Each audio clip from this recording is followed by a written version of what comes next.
Hi there, Mercer Island community. This is Fred Rundle, proud superintendent of our school district. I'm reaching out to you today in hopes that I'm finding you enjoying a wonderful summer, but I really want to talk to you about an amazing opportunity that we have in front of us. And it's an opportunity for some, and it's going to seem like maybe a takeaway for others. But in the end, it is what is in the best interest of our community and our students. We want to ensure that our schools are engaging our students intellectually, that we're making sure they're connected socially and equipped for the future. And with this is a move to make our middle school and our high school phone free, and what we're calling My Phone Free Schools, or MI Phone Free Schools. This is about embracing an opportunity for personal and collective advancement. I think a quote that captures it well for me as to centering us in some of the why is by coming out of Boston Children's Hospital by Dr. Michael Rich. And his conclusions from some of his findings state, cell phone free schools allow adolescents to gain independence as they learn how to take care of themselves and behave in a way that reflects the people they are, or at least those they aspire to be. Smartphones interrupt this in a really profound way. And so as we're thinking about this and moving forward, we always have to think about why. Why would we make such a change and go through this transition? And it's really about creating more intentional learning environments by removing cell phones during the school day. Now, it's going to be easy for all of us, and we certainly have as leaders and community members who have been engaged in this process, to jump right to the how. How can we possibly do this? And I want us to suspend that for the time being and really focus on why are we doing this and what exactly are we doing? Because the hows are going to come forward in another week or so. We are thinking night and day about what this looks like to make sure it's as smooth as possible, but let's really focus on the what and the why. So why are we creating this opportunity? Well, I go back to what is our purpose? What is our mission? And that is that we have schools that are spaces that are promoting academic excellence, that they're healthy physically and emotionally, and ensuring the development of our students, and also promoting that social connectivity that's important not only now, but well into their future. So we need to make sure that we walk the talk, that our mission, our vision, and our values are something that we're living and that we're modeling, and that they're not just sitting on a wall. And so when I think about removing cell phones from our schools and other technological devices that we'll get into, I go back to our values. We value the whole child and supporting them in healthy and supportive learning environments, that we're providing academically rigorous and rich experiences, and certainly ensuring that they're inclusive and equitable. So if we look at our healthy youth data, there are growing concerns. This data here is from our Healthy Youth Survey, which was administered to 6th grade, 8th grade, 10th grade, and 12th grade students last fall. And in there was a question of MISD students report often or very often experience increased social anxiety from social media or the internet. Our 8th graders reporting at 5%, our 10th graders at 12%, and our 12th graders at 10%. Now, when I talk to our counselors and our principals and our teachers and others, even parents, it even seems like this might even be reporting low, and in fact that there might be even greater concern. MISD students on that Healthy Youth Survey reported often or very often feeling a sense of withdrawal when they are away from social media or the internet. 8th graders at 6%, 10th graders at 13%, and 12th graders at 10%. And staying with the Healthy Youth Survey, students report often or very often losing motivation because of social media or the internet. Again, you can see that we have elevated levels of 10%, 28%, and 38%. Some questions aren't asked to 6th graders, which is why you don't see that. So when we look at King County and the Healthy Youth Survey results there, King County and the Healthy Youth Survey, they've actually developed a metric to talk about risk factors associated with social media and the internet. And so when you combine some of those questions that I just went over and we look at that, there's a risk factor index, and it's actually increased for each of our levels between the 2021 administration of the assessment and the 2023. You can see 8th grade went from 19% risk factor to 39%, 21 to 49% in 10th grade, and 23% to 50% across the state of Washington. The numbers were a little smaller in King County for 12th graders, which is why we reported out at the state level.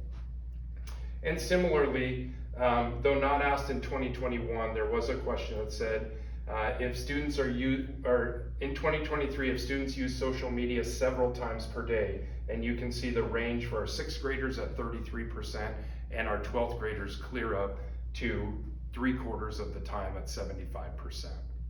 So in addition to the surveys that we did of students last fall as part of the Healthy Youth Survey, credit to our middle school and our high school teams who started engaging our parents, our students, and our staff and thinking about cell phones in our schools. And I want to show you some data from both IMS and MIHS, starting here with a question that we asked to the staff at Islander Middle School, and that is, what kind of policies would you like to see at IMS for cell phones and cell phone use? And 35 staff members responded.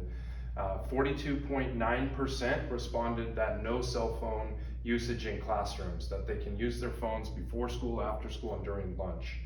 54.3% said they need to remain in students' bags for the entirety of the school day. And then phones can be used for instructional purposes with 11.4%. It's important to note that staff could choose more than one answer on this, which is why there's slight variation in the data. So if we look at another question, this time to the families, of what kind of policy would you like to see? Our parents reported that cell phones should be banned from school at 47.3%. That students can use their phones before school, after school, in the lunchroom at 32.9%, and then that the students may use their phones before and after school, but it's off during the school day at 22.8%. Again, they could select more than one, but you can see where the lean is from our community. So if we look at Mercer Island High School, they asked, how often do you use your phones during class? This is to students. For non-academic reasons, for example, checking social media and texting. Just over 1% didn't have a cell phone, 33% said never, occasionally at 44.2%, often at 13.2%, and 8.3% of our students reported that it's always happening. Another question, what are some reasons you use your cell phone during school hours, including in the classroom? 13.6%, I don't use my phone. Texting at 52.5%, texting family or friends and now family at 78.9%, checking social media at 26%, checking the time 80%, and you can see all the way down the different ways that students are accessing their phones during the day as they've reported. So another aspect of our survey was not just to the students, it was to our students, our staff, and our community. And I find these particularly interesting. When we asked that whole group, rate your thoughts on this statement: cell phone use during school is necessary to support student learning and engagement. And of the 831 respondents on this, 10% or just over 10% strongly agree, 13.6% agree, 14.2% in the middle and neutral, 26.5% disagree, and 34.9% strongly disagree. And then when we move down and we stay in that same category of people, students, staff, and community, do you believe there are negative consequences to cell phone use in schools? We see of those 831 responses, the yes to that answer at 96.1%, just 3.9% on the no.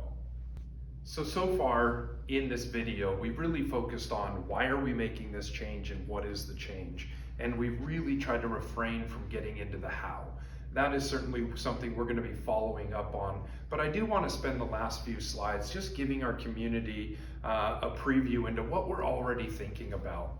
I want to begin though with our elementary schools and just remind everyone that there's no change for our elementary schools. We've always had a no cell phone, no smartwatch expectation in our classrooms. They need to be in backpacks when students arrive, off or in silent mode, and then at the end of the day they may access them again. So no changes there. I do want to talk a little bit about some future considerations that we have coming for our 6th through 12th graders that we know are going to come up, and I just want to give you an idea of what we're already thinking about, and we'll be inviting you into that process as well. And that will be through an FAQ and a survey that you're going to see in a moment and be able to participate in.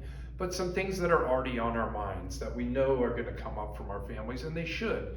And that is things like, will there be exceptions for health needs for students? We know we have students who use their cell phones to monitor glucose throughout the day, for instance. Absolutely, and we already have solutions for that and how those students will be able to still access their phones for that specific purpose. Another question will come up is, I'm used to, as a parent, accessing my student throughout the day. If they're supposed to do something different after school or pick up a sibling, how do I communicate with them? And we'll be sharing those details as well. And another one is, what happens in an emergency? That's certainly safety is a top priority, and we will want to address that, and we will address that coming up. But again, the purpose of this video is really just to make sure that we really stick with, why are we doing this? We're doing it for our students, we're doing it for our community, we're doing it for learning, we're doing it to be consistent with our mission, vision, and values, and what we want for our students. And then certainly, what are we doing? We're limiting that access to cellular devices, smartwatches, cell phones throughout the school day. So we have to think about these as opportunities and also thinking about them as expectations. So I want to start over here. What opportunities do phone-free schools present to us? And so if we begin and we take a look at that, we know that it's an opportunity for increased engagement, for promoting connection, reducing distractions, improving social interactions, decreasing anxiety, and setting our students up to succeed. This is backed in research, which we'll have on our website and in other areas, of what we're finding about cell phones, social media, and other technology. We also have to think about our expectations of what isn't this going to do, because it's not going to solve all of our problems. It's not going to eliminate every barrier to learning. In fact, we may find some that we're going to have to work around that we unintentionally create, which comes about with any change. It's not going to stop conflict altogether. It's not going to improve performance magically for students as a standalone variable. And it's not going to make our schools unsafe simply because we don't have cell phones. So a practitioner that I followed for a number of years, Marcus Buckingham, he had coined this quote. And I think it's important as we think about change and transition. Change is fairly easy. We can make the change. Phones can't be in schools. It's the transition through it that's important. And in that, clarity is the antidote to anxiety. This simple change is going to create anxiety for some. It's going to create nervousness. And that's where our job is to come in to say, let's go back to our why. Why are we doing this? We're doing it for our students. We're doing it for student learning, for our schools, to promote safer and more healthy and vibrant learning environments. And so how can we accomplish that? Well, we need to be able to answer some questions on that as well. And so we're looking at this in a way that we're going to invite you to participate in a survey. I want to be very honest. The survey is not whether or not you agree or disagree. The survey is about, as we think about this change and as we think about this transition and this new opportunity, what needs to be in place for all of us to feel like this will be successful? What questions might we have?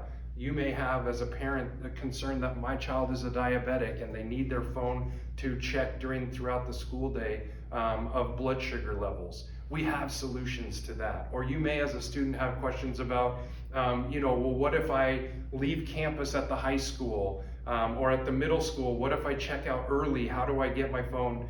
I assure you, we have an entire team that's thinking of that. And this isn't something that we are not taking very seriously. As we think about this transition, we will be thinking about all of those. So we invite you to participate in this survey. A survey will be open for the next several weeks, and it's going to help us on things that we may not have thought about to date. So please participate in this survey as you move forward. So with that, a letter will be coming out as well from me. A letter from your principals will be coming out, and that will just be the first step in several weeks of information that we'll be providing. Again, cell phone free schools is not something that we're looking at in terms of a negative, and it's a ban and something that we're no longer allowing. We're looking at it as an opportunity, and going back to the mission, vision, values of our school district is our why. What we just happen to be doing is removing cell phones from our schools. So stay tuned for more information. Have a great summer, and we'll see you in our next video or update.